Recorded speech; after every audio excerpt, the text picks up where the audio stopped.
All right, everyone. Welcome to another Monday in the market.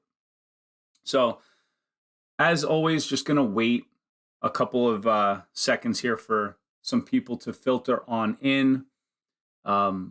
Hit the thumbs up for this live stream. If you have any questions at all, leave it over in the chat and we'll get right into it in just a moment.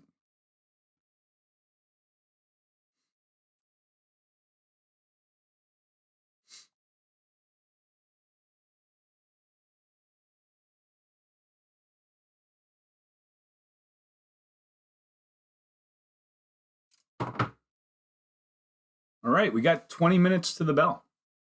20 minutes to the bell futures looking pretty strong so far. These are the earnings for the week. I'm going to be interested more in earnings starting on Tuesday. Today, as usually is the case, Monday is not really very big for earnings. So we're going to hit the heart of it Tuesday, Wednesday, and Thursday. That's going to be where we see a lot of companies going over their earnings reports. All right, so we're going to be looking for that Tuesday after the close. We have Microsoft. That's always a big one. And then Wednesday, Tesla. You guys could go down the list there. There's a lot. And then next week, even more. We're going to really get into the heart of it. So that's the earnings there. Going to go over a couple of things this morning. The bond yields are going up. Usually not a great sign for the equity market. Usually tech will pull back a little bit, but I don't know if that correlation is really that strong anymore, but it's something to be aware of. These are pretty decent sized moves. As the bonds sell off, the yields are climbing. All right. The economic calendar that we have for this week really doesn't start up until Thursday and Friday. Monday, Tuesday, and Wednesday, very minimal as far as the economic calendar goes, which is very nice. It's actually not a bad thing. Maybe it will produce a little bit less volatility, although we like to see that volatility. Getting those big reports, they're very tough to trade. They can sometimes be very, very choppy, but they will give you a lot of volatility. What I'm looking for this week is on Friday when we have the PCE report.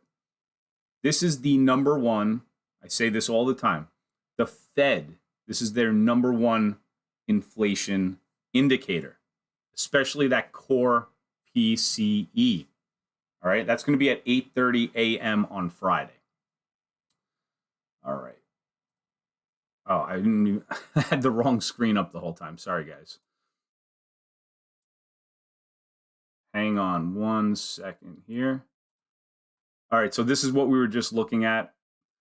Like I said, Monday, Tuesday, and Wednesday, nothing much on there. Friday, that core PCE right here at 8:30 a.m. All right, so be aware of that. Good morning, Rumo. And good luck to you as well. All right, looking at the SPY. On the daily chart, we're coming up to that point of control, this very critical area here, and the 200 SMA. You can see here, 400 was a big rejection, but on Friday, the market battled back on higher volume. All right, that's a very bullish sign, but it's also just very choppy. 2022, the start of 2023 has been choppy. We saw a nice move out of consolidation here and then a very big rejection. Saw a couple of days there where it looked really bad for the bulls. And then Friday totally changed that all around. So coming into earnings season, it's just going to be so important to listen to that guidance that we start to get from those companies. So that's something that I'm going to be very interested in.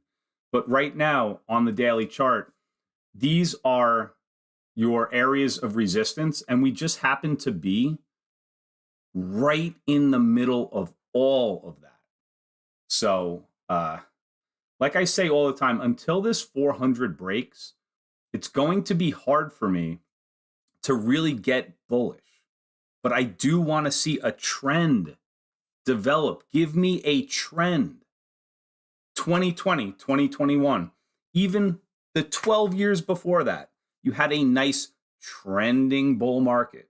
So the way to play that type of market is every time you get a pullback, you're buying calls. It's so much easier. 2022 was just a mess. You saw a lot of false breakouts, and it was just very choppy. You had a couple of good days, right? So this is the daily chart right here. So if we look back to June, you have consolidation and then you have a breakdown. This breakdown here was only 3 days. So if you're not, catching that immediate, you're missing the moves.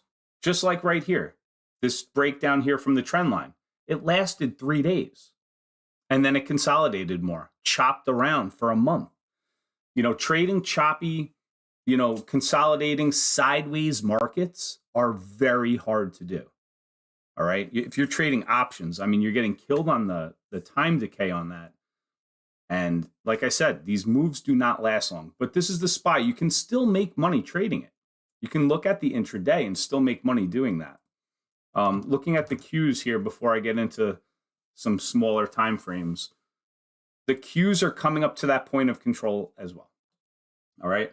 Now, in the pre-market, it actually, wow. All right. It looks like the NASDAQ is pulling back a little bit, but it still is up from the bottom that it was just at before. I'll get into that in a second. But anyway, the Qs here, you have the point of control just around 284. And then you have the trend line above that. If we get above that, then you have the 200 SMA that is going to be right around this previous resistance. Overhead supply. Guys, look at the volume here. You have so much overhead supply. It could be done, but do I really want to be a buyer right now going into all this resistance? And I'm talking more as far as swing trading goes. If you're going to be looking to play a breakout coming right into resistance, if you do get the break, I would look to take profit pretty quick, but I can't get that yet. I need to see some more confirmation here that we're going to break out. And so far, I just see a lot of overhead obstacles on both the SPY and the Qs. So that's just where I'm at right now. We are still, in a decent uptrend from lows, especially on the SPY. We can see here, we are in an uptrend. We are making higher lows. But now we're in this kind of really tough area here. So we'll see if that can continue or not. All right, just going to look at this on, let's take a look. All right, this is the SPY here on a 30-minute chart. You can see here where there's going to be some resistance. And like I said, that's that downtrend line and the 400 on the SPY. Looking at it on the 180-day, 4-hour chart, it's kind of very, very similar here. I can definitely see around this area here, you have consolidation. You have consolidation here again. It was support, but I feel like this is going to have to be resistance again. And that's going to be around 410 or so. So you can see here, it got above it and then broke below it. Same thing here. It acted as support and then resistance. Now it's resistance. So if we do get a nice push on the SPY, that's it right there. How much higher is it going to go? I really don't know. But we are in an uptrend since October. on the SPY, on the Qs, kind of been a little bit, I mean, for the year, it's starting out really nice. You know, definitely support down here. And I have alerts set on this. And just in case this does break, and for some reason I don't see it break, which that would be pretty much impossible for me not to see, you know, a 22 point decline here. I will definitely be aware on that day if 260 does end up breaking down. But until we get over this downtrend line, and then we're going to run into some resistance. So right now, neutral to slightly bearish right now. That's just my take on the markets. If we want to take a look at anything, I would look at Tesla today. And I did some of this technical analysis this morning, posted it over on Twitter if you guys are interested in following me over there. This is on the year, okay? So you have that kind of triple bottom here, and then it's starting to reverse, all right? So this is going from bearish to bullish. The only problem is what was support turned into resistance, right? A couple of days ago, last week, and now we're coming back up to that right now. So what would I do if I was trading Tesla?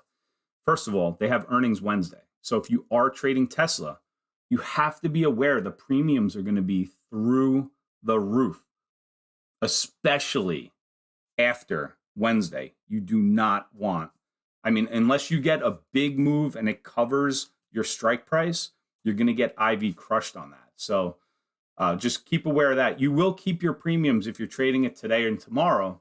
That will be fine.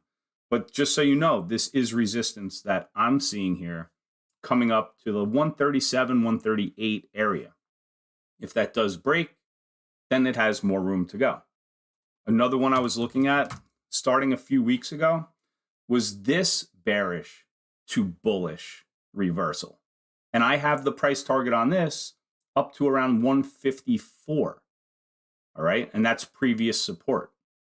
I can definitely see this moving. The only thing is, once again, we're in earnings season.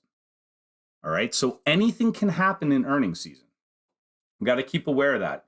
You know, those fundamentals, those macros can definitely affect technicals.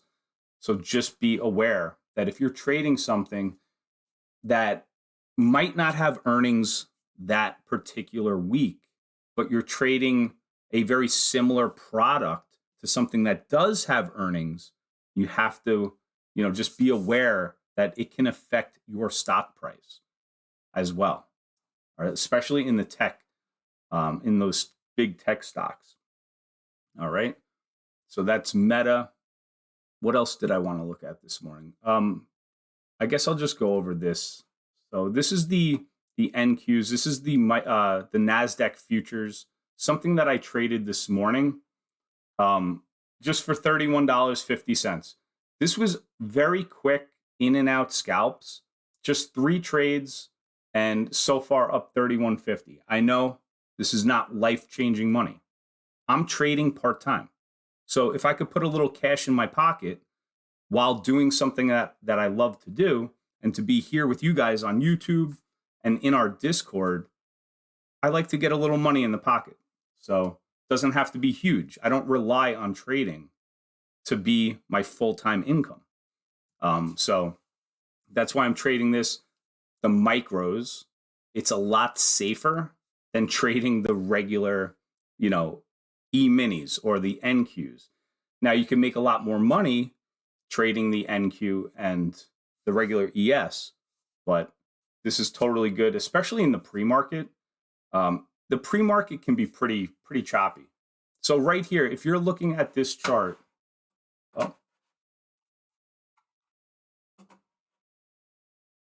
hang on one second.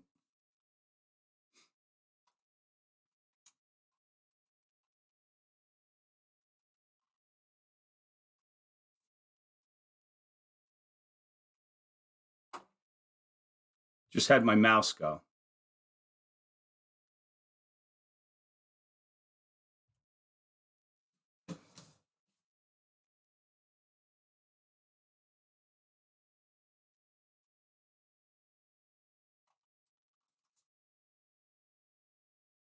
Got to go with the backup.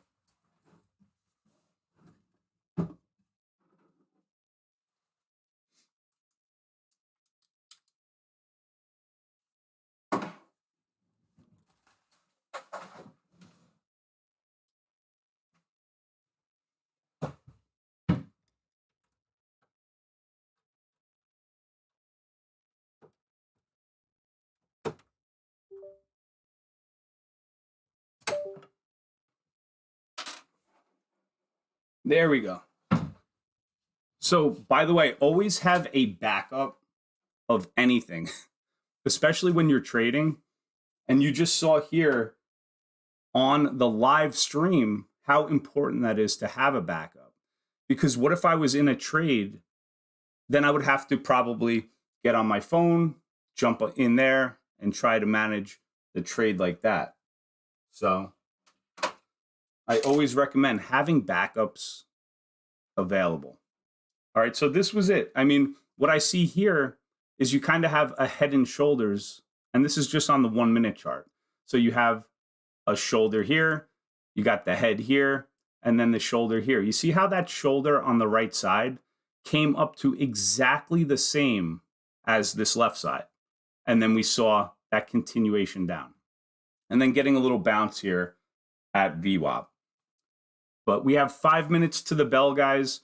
I hope you enjoyed the live stream. I will be in the Discord in just a moment. So if you guys want, jump in over there. As the market, the futures are looking pretty strong this morning. All right, take care, guys.